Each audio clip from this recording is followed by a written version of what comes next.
first of all, thank you so much, President Markkula. Thank you very much for inviting me to be here.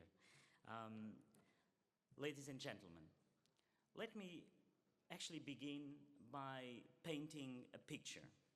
The picture of what we actually face as a challenge today. You all have seen actually images of the Earth at night from space. The blaze of billions of light bulbs broadcasting their light from our urban centers. A sight both beautiful and telling of our increasingly urban experience. If it wasn't clear enough before, actually the latest IPCC report was in no doubt of humanity's evident and increasing influence on the Earth of the climate change. Currently, over 70% of Europe's population actually lives in cities. And this forecast for Europe tells us that by the middle of the century will be around 80%.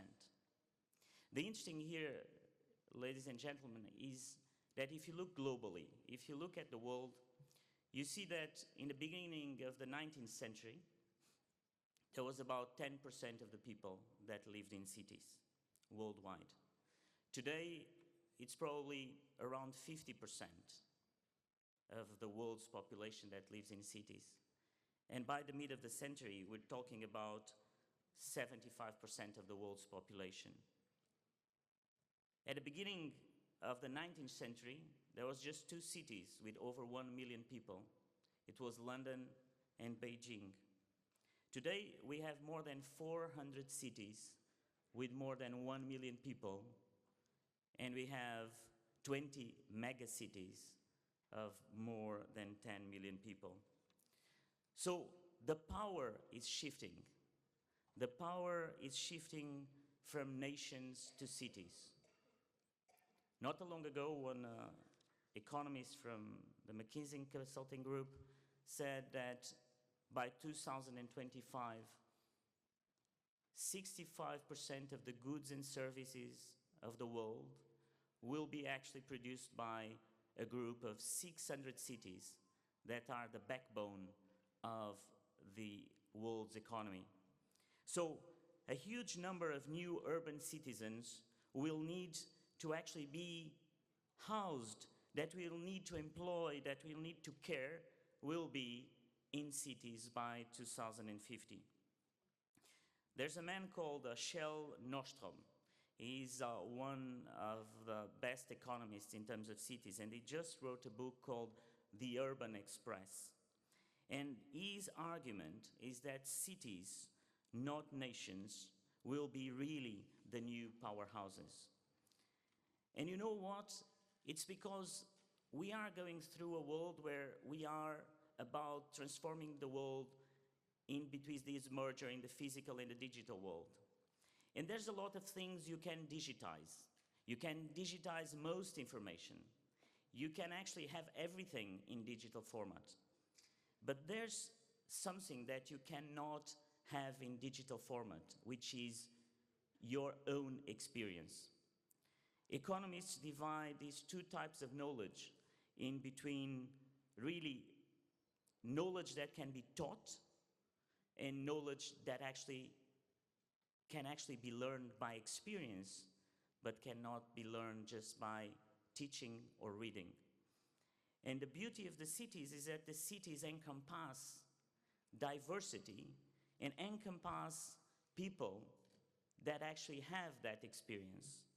And that's why cities are so attractive, because of that diversity of people, that diversity of experiences.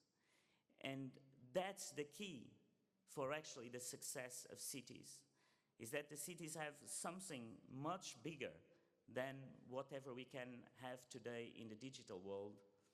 They have the experience and the ability of giving that possibility for citizens to live that experience. And you cannot replicate that. You cannot replicate that over the internet. You cannot replicate that in other forms of knowledge. You have to be in the city. So the challenge for you is actually how can you improve the quality of life of people living in urban areas without actually increasing the burden on our planet and adapting to the changing needs and for the citizens of the future. And my answer to that is that that's all about innovation. The way we have to look at the future and the way we can actually sustainably look at cities is through innovation. Cities that can be redesigned, can evolve according to the needs identified by citizens rather than designed by a privileged few. Cities can benefit greatly from what I call open innovation ecosystems. Communities actually interacting and networked across all walks of life, digital and physical. Would the hospital patient feel better with access to outdoor space? Would working families benefit from more inner-city childcare? Would people engage more in local politics by rating political decisions online? We actually need to make sure that we ask our citizens these kind of questions. And then we need to make sure that we listen. And a couple of days ago, looking at an article that was written last year at The Guardian, and the article was called, "If Women Build Cities, What Would Our Urban Landscape Look Like?" And the article concluded that nowhere in the world has a city been conceived and constructed along the lines that women planners would like. If you think about it, it's quite incredible. But I imagine no city has ever been conceived the way nature actually would like it either, or the way children would like, or the way a single father would like, or the way a scientist would like. So today what we're doing here is launching an award to celebrate the European cities empowering citizens to participate in defining the present and the future of their urban landscape through an open innovation ecosystem.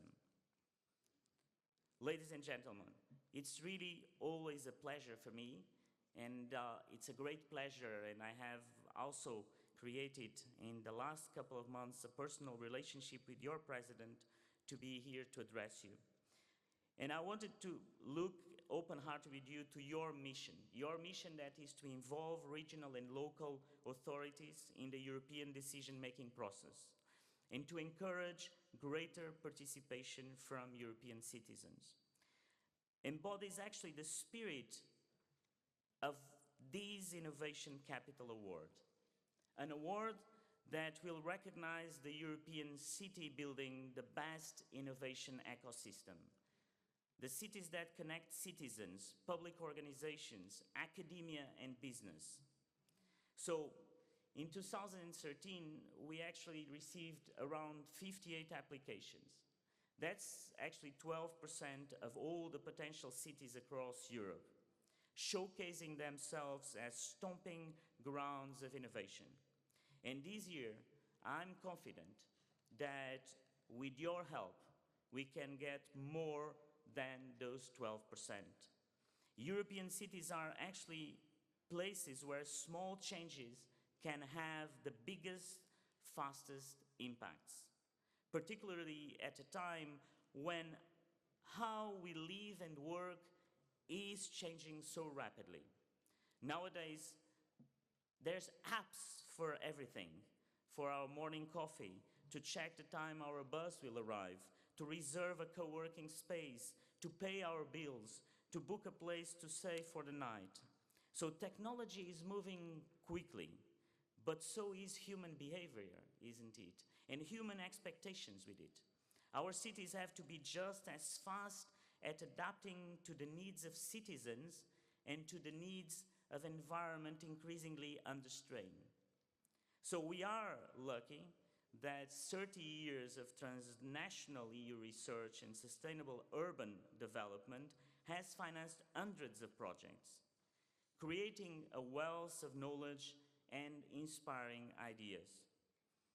European research, quite simply, is actually the best way to imagine, test, and provide solutions. The best way to make increased urban living a way to pool our resources rather than deplete them. And in line with President Juncker's plans, it is European research and innovation that will help the EU urban agenda for cities of the future to succeed, bringing together the scientists, planners, the business people, the citizens to solve the 21st century urban challenges.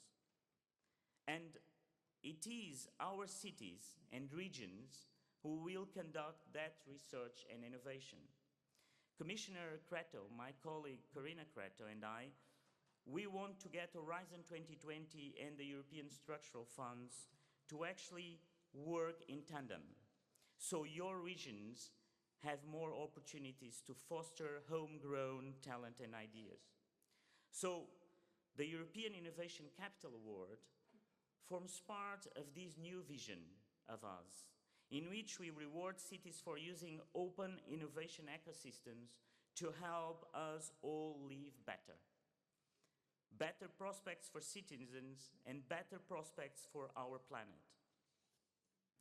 Jane Jacobs, the brilliant author of a book called The Death and Life of Great American Cities, describes life on the sidewalks as, and I quote, an intricate ballet in which individual dancers all have distinctive parts which miraculously reinforce each other and compose an orderly whole.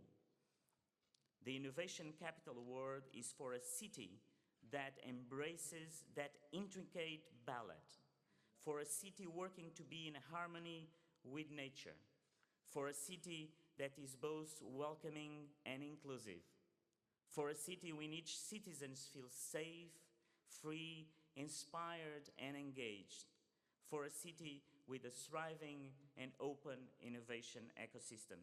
So I'm hoping all of you here today will encourage the cities beloved to you to go for this prize.